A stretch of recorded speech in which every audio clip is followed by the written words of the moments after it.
Welcome to my sweet life with Ruhi. আজকে দুটো সুন্দর কেক ডিজাইন নিয়ে চলে আসলাম আপনাদের সামনে। কেকগুলো কেমন লাগছে কমেন্টে কিন্তু অবশ্যই জানাবেন।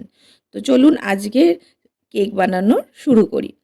স্পঞ্জ বানানোর প্রসেস কিন্তু আজকে আমি দেখাচ্ছি না, কারণ ভিডিওটা অনেক বড় হয়ে যাবে। আর স্পঞ্জ যদি লাগে তাহলে আমার আগের অনেক ভিডিওতে স্পঞ্জ তৈরির ভিডিও করা আছে, সেটা দেখে নেবেন। আর নেক্সট যদি লাগে আমি পরবর্তী ভিডিও করে দিয়ে দেব। চলুন আজকে আমরা হুইপিং ক্রিম দিয়ে শুরু করি। হুইপিং ক্রিমটাকে আমি রেডি করে নিচ্ছি। আর এই ক্রিম কিন্তু আমি আগের থেকে রেডি করে রাখি না, কারণ আগের থেকে ক্রিম বিট করে রাখলে সেটা টেস্টের পক্ষেও ভালো হবে না, আর ক্রিমটা ফ্রিজে থেকে শক্ত হয়ে গিয়ে ডেকোরেশনের জন্যও প্রবলেম হবে। সেই জন্য আমি যখনই কেক রেডি করি সেই সময়ই ঠিক বিট করে নিই।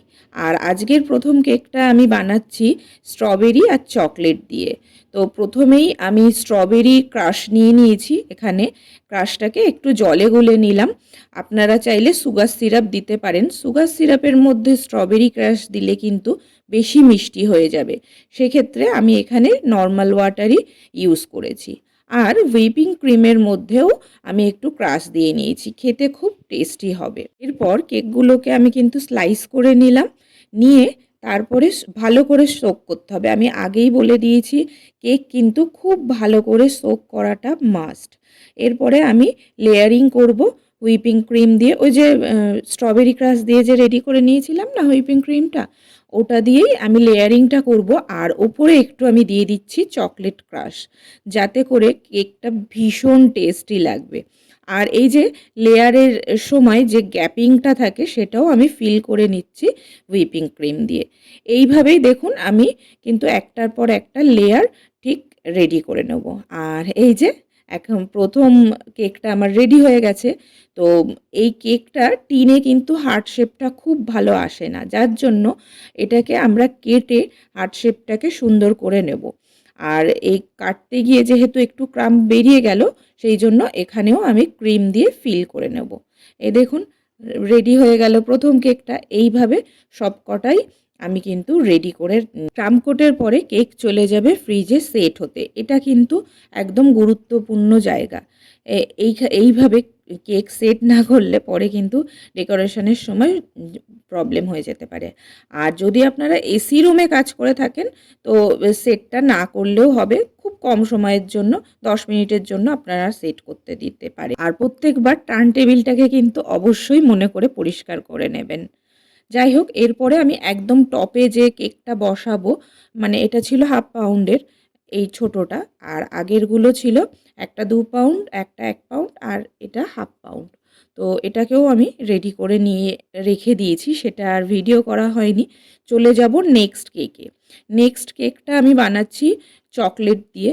তো চকলেট গানাশ দিয়ে ক্রিমটাকে আমি মিক্সড করে রাখলাম, আর একটু গরম জলের মধ্যে গানাশ গুলে দিলাম। জলটা গরম লাগবে, না হলে কিন্তু গানাশটা জলের সঙ্গে মিক্সড হবে না। আর মনে রাখবেন এই সোক করা জলটা যেটা গানাশ দিয়ে আমি গুললাম সেটা একদমই যেন গরম না থাকে।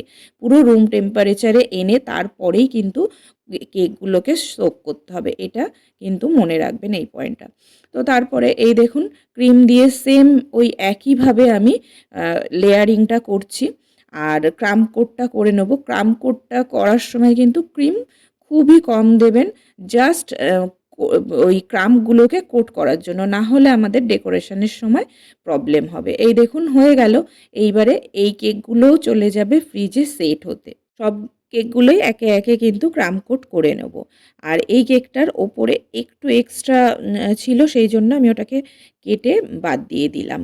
চলুন নেক্সটটাও এই দেখুন সবকটাই রেডি হয়ে গেল। আর এই যে সব কেকগুলো চলে গেছে কিন্তু ফ্রিজে সেট হতে। এটা মোটামুটি আধ ঘন্টা রেখে তারপরে আমি আবার শুরু করে দিলাম নেক্সট কেকটা। এই যে হার্ট শেপের কেকটা, এটা যেহেতু স্ট্রবেরি আর চকলেট, তো আমি আজকে এটা পিঙ্ক কালার করে নেব। আর যার বার্থডে সেও ছিল মেয়ে, সেই মেয়েদের তো একটু পিঙ্ক কালার পছন্দই হয়। তো প্রথম কেকটা আমি পিঙ্ক কালার করে নেব। এই যে পুরো কেকটাকেই পিঙ্ক কালার দিয়ে আইসিং করে নিচ্ছি। আর এইভাবে এর ওপরে যাবে আরেকটা হার্ট শেপ, আর আরেকটা যাবে রাউন্ড শেপ। তো এইভাবে সবগুলোকেই পিঙ্ক কালার করে নিয়ে এটাকে আবার সেট করতে দিয়ে দেব। আর এখানে আমি কেকের কালারের ইউজ করেছি জেল কালার। জেল কালারটা একটু আপনারা ভালো কালার দেখে নেবেন। আমার কালারটা আমি এই মুহূর্তে ভিডিওতে করা হয়নি। তো আমি পরে আপনাদেরকে শেয়ার করে দেবো যে জেল কালারটা কোনটা আমি ইউজ করছি। তাতে কালারটাও খুব ভালো আসে।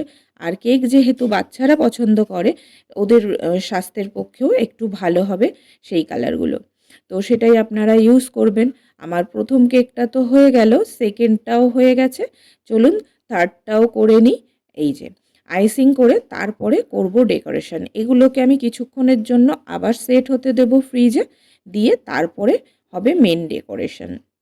যাই হোক, এগুলো যতক্ষণ সেট হতে লাগছে ততক্ষণ আমি নেক্সট কেকটা করে নিই। পরের কেকটা আমি যেহেতু রাউন্ড শেপের ছিল, ওটাকে আমি একটু অন্য ডিজাইন দিয়েছি। আর চকলেট কেক কিন্তু কালারটা আমি রেখেছি হোয়াইটে। তো এখানে আমি আইসিংটা হোয়াইট কালার হুইপিং ক্রিম দিয়েই করে নিচ্ছি সব কটা। করে নিয়ে এরপরে এই কেকগুলোকে আমি ওপর দিয়ে কিন্তু নজেল ওয়ার্ক করে দেবো। নজেল ওয়ার্কে আমি হোয়াইটের ওপরে ব্লু কালার রেখেছি। আর ব্লু কালারটা আমি একটু, যেটা তুতে কালার বলে, একটু ডিপ রেখেছি যাতে দেখতে ভালো লাগে। তো কালার বেশি হলেও আপনারা ভয় পাবেন না, দেখবেন কালারটা সুন্দর লাগছে। কিন্তু ওই যে আগেই বললাম, ভালো কালার তো, এখানে খেলে কোনো অসুবিধা নেই এই কালারটা। আর হাতেও, আমার হাতে খেয়াল করুন, একটু হাতে কালারটা লেগে গেছে, কিন্তু একবার ধোয়াতেই হ্যান্ড ওয়াশ দিয়ে কালারটা উঠে গেছে। এই ক্ষেত্রে আপনারা যদি কালারটা ভালো না নেন তখন দেখবেন হাতে থেকে যাচ্ছে, সেই ক্ষেত্রে খাওয়ার পরেও পেটে কালারটা থেকে যেতে পারে। সেই জন্যই আমি বারবার বলছি কালারটা একটু ভালো নেবেন। তো নজল দিয়ে আমি ফ্লাওয়ার বানিয়ে নিলাম 3টে কেকেরই।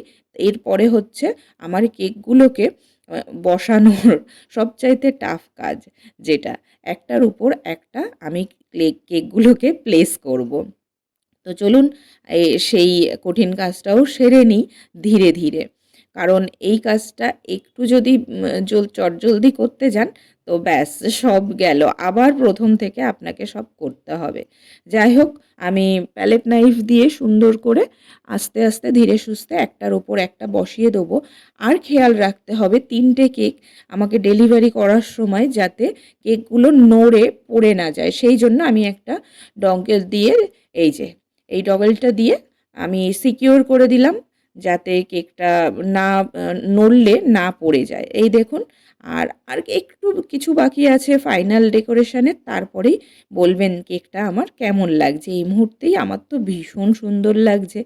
আর এই যে কিছু আর্টিফিশিয়াল ফ্লাওয়ার, এই ফ্লাওয়ারগুলো দেওয়ার সময় একটা কথা মাথায় রাখবেন, ফ্লাওয়ারগুলোকে ক্লিং র্যাপ অথবা ফয়েল পেপার দিয়ে জড়িয়ে নেবেন, নিয়ে তারপরে ক্রিমের মধ্যে কিন্তু প্লেস করবেন। ওটাকে আমি সেট করতে দিয়ে দিলাম। নেক্সট এই হার্ট শেপের কেকটা, এটাও বসাতে কিন্তু আমার অনেকটা টাইম লেগেছে আর হাত কেঁপে যাচ্ছিল। যাই হোক, আল্টিমেটলি আমি ধীরে সুস্থে কেকগুলোকে প্লেস করতে পেরেছি। আর একটু আলোর সমস্যার জন্য আমাকে ক্ষমা করে দেবেন, হয়তো আলোটা খুব ভালো আসছে না, কিন্তু আমি চেষ্টা করেছি দেওয়ার। আর পিঙ্কের উপরে সবচাইতে ব্লু কালারটা বেস্ট লাগবে আমার মনে হয়। আপনারা আপনাদের কালার কম্বিনেশনে দিতেই পারেন, সাজাতেই পারেন। এখানে আমি এই কালারগুলো ইউজ করেছি। তো ভীষণ সুন্দর লাগছে ফ্লাওয়ারগুলো। এই দেখুন, নজল ওয়ার্ক দিয়ে আমি কিন্তু ফ্লাওয়ার করে দিলাম। আর আমি নিচের যে জায়গাটা আছে, মানে বর্ডারটা, সেটাকেও ব্লু কালারের ফ্লাওয়ার দিয়ে দেবো। আর ওপরে আপনারা হ্যাপি বার্থডেটা লিখেও দিতে পারেন। আমি একটু সাদা ফ্লাওয়ার দিয়ে দেখছি কেমন লাগে, না হলে পরে ফ্লাওয়ারগুলো আবার তুলে নেব। তো এই যে দেখুন, আর নিচের বর্ডারটা তো বললামই ব্লু কালার দেব। আর মিডিলটাও একটু খালি খালি লাগছে বলে সেই জন্য আমি মিডিলেও একটু নজল ওয়ার্ক করে নেব। তো চলুন দেখুন কেকটা কেমন লাগছে দেখতে, ফাইনাল লুকটা আমাকে কিন্তু অবশ্যই জানাবেন। মোটামুটি রেডি হয়ে এসেছে। এরপরেই দেখুন কেমন লাগছে কেকটা। তো এটা রেডি করে আমি আবার কেকটা ফ্রিজে দিয়ে দেবো সেট করতে।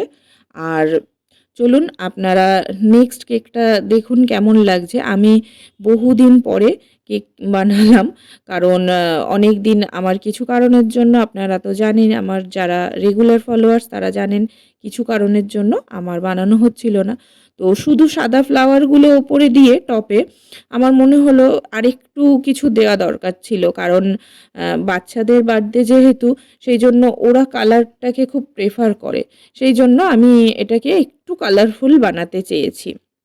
সেই জন্য আবার আমি ওপরে একটু ইয়েলো দিয়ে জাস্ট ওই পাপড়ি বা ফুলগুলোর ওপরে জাস্ট একটা করে ডট দিয়ে দিলাম ইয়েলোর। আমার তো দেখতে ভীষণ সুন্দর লাগছে, আপনারাও জানাবেন কেমন লাগছে।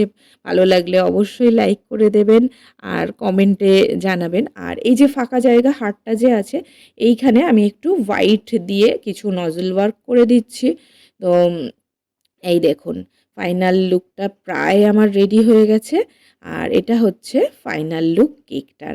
অবশ্যই কিন্তু জানাবেন। চলুন চলে যাই আমরা নেক্সট কেকটার ডেকোরেশনটা লাস্ট পর্যন্ত কিভাবে আনতে পারি। এই যে তো এখানে বার্থডে গার্লের নাম না লিখলে হবে না, সেই জন্য এই ফাঁকা জায়গাটা আমি নাম লিখে ফিল করে দিলাম। আর আরেকটু ফাঁকা ফাঁকা লাগছে, যার জন্য আমি একটু এটাতে স্প্রিঙ্কল ছড়িয়ে দেবো, যাতে দেখতে আরও কালারফুল লাগে। তো আমার তো ভীষণ ভালো লেগেছে কেকটা। আপনাদের কেমন লেগেছে? মানে দুটো কেকই সুন্দর লেগেছে, আর খেতেও ছিল ভীষণ সুন্দর। আপনাদের কেমন লাগছে অবশ্যই কিন্তু আমাকে কমেন্টে জানাবেন। আর ভালো লাগলে লাইক করতে কিন্তু ভুলবেন না, আর বন্ধুদের সাথে শেয়ার করে দেবেন। আজকের ভিডিওটা এই পর্যন্তই। আর যারা নতুন, আমার চ্যানেলটাকে সাবস্ক্রাইব করতে ভুলবেন না। আসছি নেক্সট ভিডিও নিয়ে। ততক্ষণের জন্য টাটা, ভালো থাকবেন সবাই। Thank you.